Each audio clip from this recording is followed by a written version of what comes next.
Bismillah. Ang aming layunin para sa mga walang pananampalataya o hindi mga Muslim ay gabayan sila para makamtan nating lahat ang tamang landas, tamang pananampalataya at tamang gawa. Pananampalataya ng lahat-lahat ng mga sugo at propeta. At ang pananampalatayang Islam ay hindi nagmula sa tao, kundi ito'y nagmula sa ating dakilang tagapaglikha. Ito ang pananampalatayang Islam ay ibinigay ng nag-iisang tagapaglikha kay Adam, Noah, Idris, Enoch, Ayub, Job in English, Dawood, David, Musa o Moses, Isa o Jesucristo, at hanggang sa huling sugo na si Propeta Muhammad sallallahu alaihi wasallam. Peace be upon them all. Pakinggan lang po ninyo kahit sandali ang aming panig. Maraming salamat. You drink one shot, and one drum, the same punishment. The same punishment in Islam. Bro, it's only one shot, and then I will take a bath and urinate. Finish. In Islam, either one shot or one drum, the same punishment. Supposing you have extra relationship with another woman. Bro, I did not do that full, only half. What do you think of punishment? If you have sexual intercourse, not your wife, fully, how many rounds? And you'll say, okay, inshallah, okay. And you'll say, bro, Ustad, I attempt but only half. Not 3 rounds, not 1 round, but only half. Ustad, my sin is lesser. The same. In Islam, if you gamble million and 1 real, the same. In Islam, if you gamble 1 real and you gamble 1 million, the same. It's not the value that you disobey Allah. It's not the value. It's the law of Allah. That's Allah said, don't gamble. Don't drink wine. This is the thing that you violate. It's not by volume. Some Muslim, okay man lang eh. Okay man lang ito. It's okay. Very little only. 1 real. This is just a, yung paraos ang tawag noon? Patay ng oras. Pastime lang only. Gamble, pastime. Wine din. Pastime din.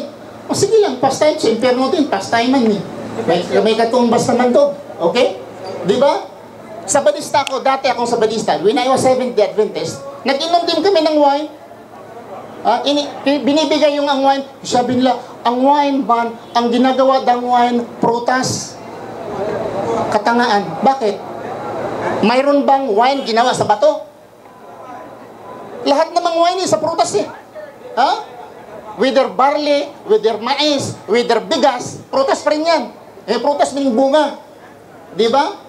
Bunga. Sabi nila, sa grapes naman yan galing, bro. Yung iniinom yung wine ay sa grapes. What is the number 1 wine on earth? Saan galing? Ang number 1 na wine? Grapes. Galing sa grapes. So, mga kapatid, ang wine is totally haram. We kill our brother, we rape some ladies because of wine. Then, one nation who promote this, is there any nation? Mayroon bang there is a Muslim country on earth making industry, wine industry? Yes. Maybe there are some Muslim countries selling. But I'm asking, is there any Muslim country on earth have an industry manufacturing of wine? Nothing. Why there are some Muslim countries selling wine? Maybe this is the question. Why? You know, some Muslim countries are forced to the condition that they must sell wine. For example, if I am the owner of, say, I am the owner of Saudi Arabia. I'm the king. I want to buy airplanes. There are conditions if you buy the airplanes. There are other companies with this airplane, giving taxes to the airplane. If somebody will buy your airplane, please include the condition of our industry, our products. They are giving money to the airplane industries. Of course, if you buy this airplane with this wine, you cannot buy without this. So that's why some people know why they're Muslim. Brother, there are now today, we are not, the Muslim countries is what? Under superpower. We are not the superpower.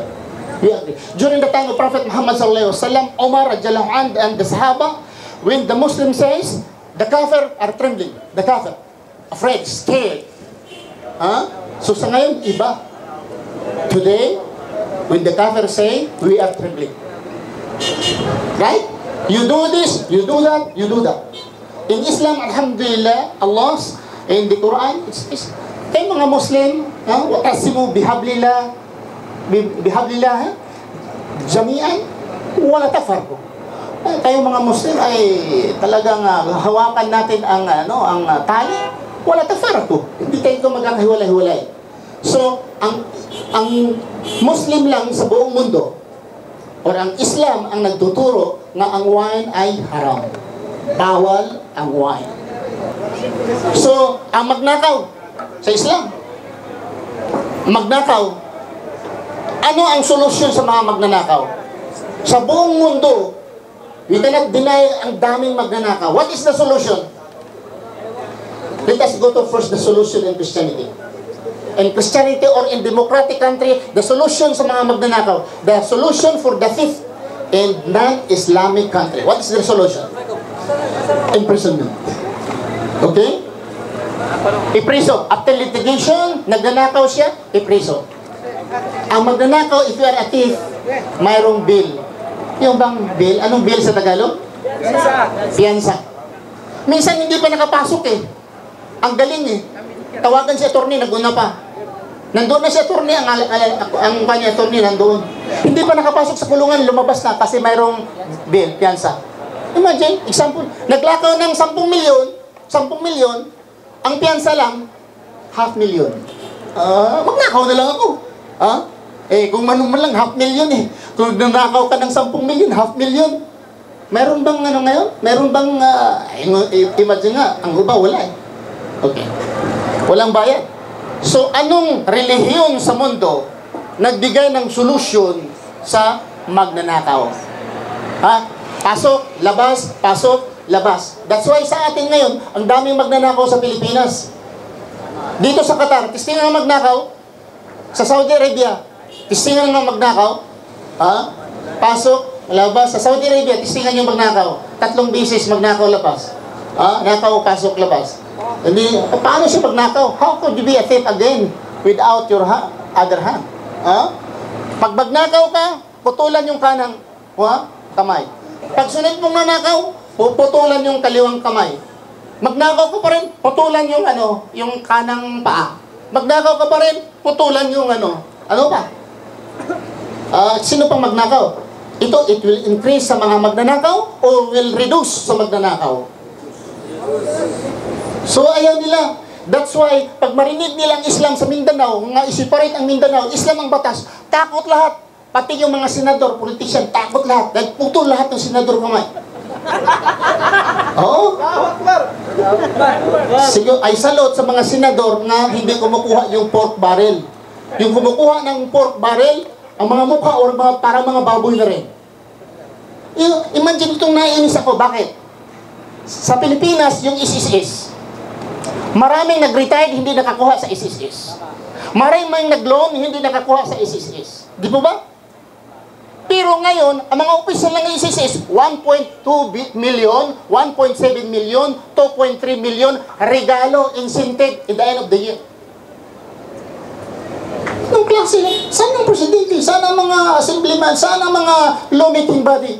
Kaninong pera yan? Yung SSS, kaninong pera? Pera ng gobyerno? Pero natira natin. Pero kung magsalita tayo, parang wala lang, hindi tayo pakinggan. Saan lang kinukuha ang pera? Hindi sila nahihiya. Nga tayo mag-loan nahirapan, may namatay na hindi nakakuha sa retirement. Tapos magregalo sila, milyon-milyon mga opisyal. Naku, ang totoo lang, kung hindi lang ako takot sa linta, talagang magrebilya ako eh. Pero natatakot ako sa linta. The corruption in the Philippines pushing us to be a rebel person.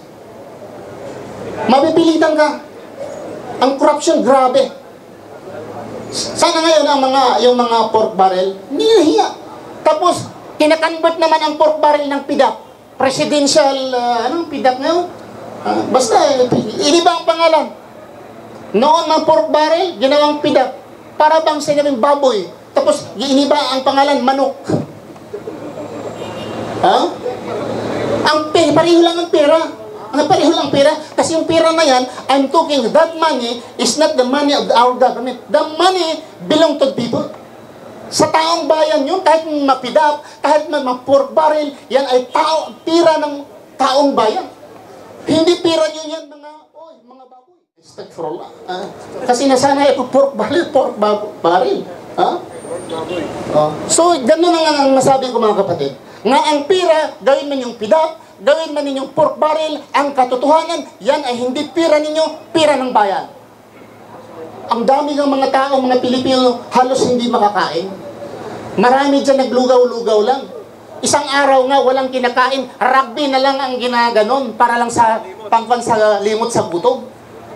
Tapos yung mga million regalo, I remember last December 2012, si Indrili, nang bigay ng mga regalo sa mga senador. Million pinagbibigay ng mga regalo sa senador. Kanino yung pera?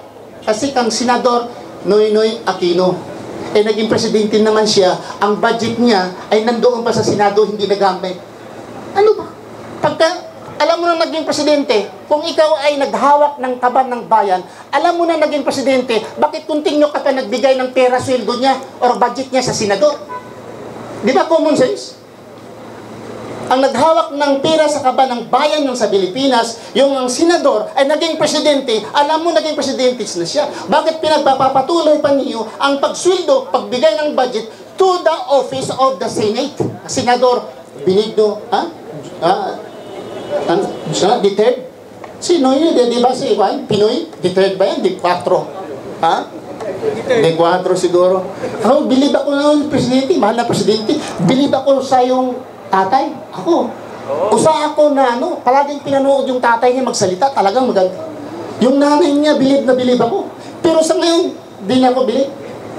Dinipinsahan pa Dinipinsahan pa. Okay lang daw yung isisis. Yung milyon na binibigay, okay lang daw yun. Okay. Paano ma-okay? Tanungin mo nga ang taong bayan. Magkuha kayo ng 1 milyon na mga Pilipino at magkuha kayo okay o hindi. Ang PDAP, okay o hindi. Ang pork barrel, okay o hindi. 1 milyon na Pilipino, magkuha kayo. Tingnan nyo ang boto kung ilan lang. If the majority decide, ang demokrasya daw, majority. This really democracy? This is not democracy. This is democracy. Yung crazy, demon crazy. Demon crazy. This is not democracy. So, alhamdulillah, sinasabi ko na lang ito mga kapatid dahil yung tingit ko, puot ko sa loob ay may karapatan naman tayo magpalabas. Kasi ayaw ko talaga mag-rebuild kasi takot ako sa linta. Kung yung linta, takot ako. At saka ayaw ko matulog na Pero kung mapipilitan na lang ako, kung ito ay rebellion, consider naman rebellion magsasalita ng totoo, ay piti. So gusto lang ninyo. Bakit? Lahat ng mga tao nagsabi ng totoo, masama man talaga. Si Rizal, naging masama. Pinatay na Sila na Bonifacio, masama. Pero sa panahon wala na sila, tama sila.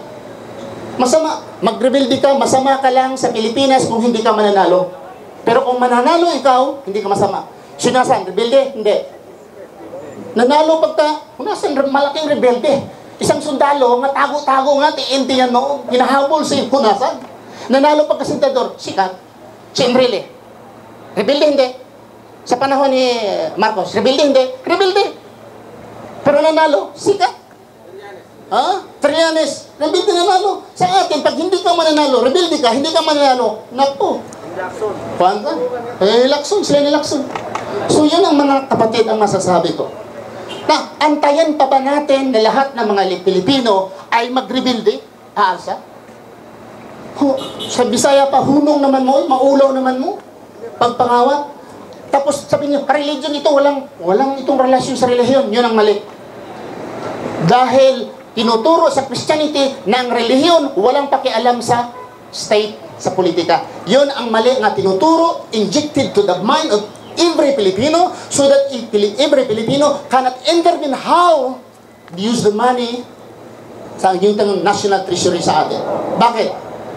Sabi nila, ang politika daw ay hindi daw wala daw pakialaw ang simbahan.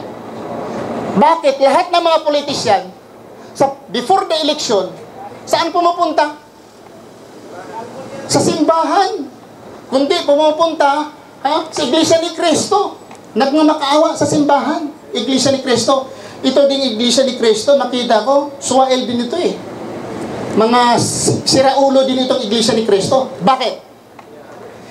Sabi ng Iglesia ni Cristo, ang politika ay bawal dahil marumi ang politika.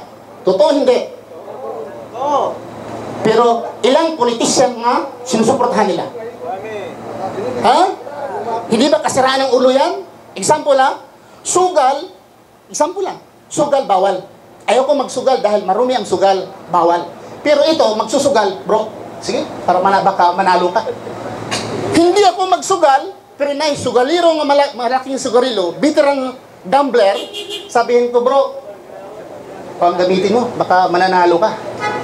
Involved ako sa sugal, hindi. The same as politician.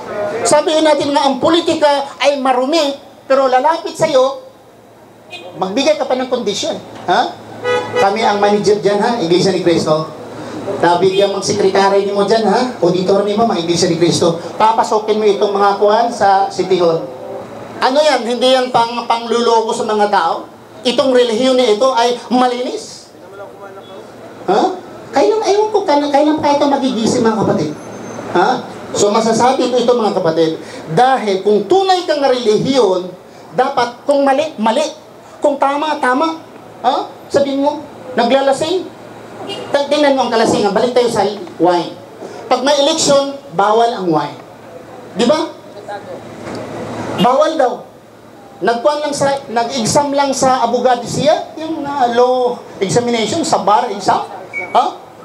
Binawal doon ang liquor, bawal. Ang tanong, bakit? Bakit hindi pinagbabawal sa lahat ng araw? So, bakit? Kasi, brother, ngayon sa akin ngayon, pag nagsasalita ako tungkol sa mga kabulastugan ng ating mga politisyan. Pero kung lasing na ako, hindi na ako magsalita. Lalo nang nagbigay ng alak sa akin, isang mayor, hindi na ako magsalita laban sa kanila. So, bibigyan kayo ng mga kalasing sa inyo para busy na lang kayo sa likor. Sa kapanahonan ni Marcos during martial law, natandaan nyo, na sa panahon na during martial law, maraming taong against martial law. Anong ginawa? Nag-okay ang bold. Yung bang X-rated yung story nga, yung mga film na yung film na pornographic movies, allowed. Nag-martial law. Pero ang pornographic movies, allowed. Why? Kasi hindi na tayo magsasalita sa laban sa gobyerno. Nandoon kayo sa loob sa sinihan. So hindi na kayo magsasabi laban sa gobyerno. The same as wine. Bigay pa nga kung bibigyan ka ng mga politician ng mga wine. Pera. Hindi.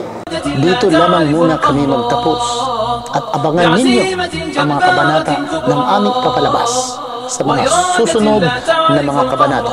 Inshallah, sa kaunti naming nagawa, sana ito'y magbibigay gabay sa mga kapatid naming mga Muslim na itong katiting na bagay, makikita natin ito sa Yawmul Qiyamah at ito'y lalago kahit wala na kami sa mundo. Maraming salamat. May Allah protect us from Riya and accept our efforts. Assalamualaikum warahmatullahi ta'ala wabarakatuh. بدمائنا سنلون الفجر ونروده يا أمتي نصرا بكفاحنا سنحول المجرى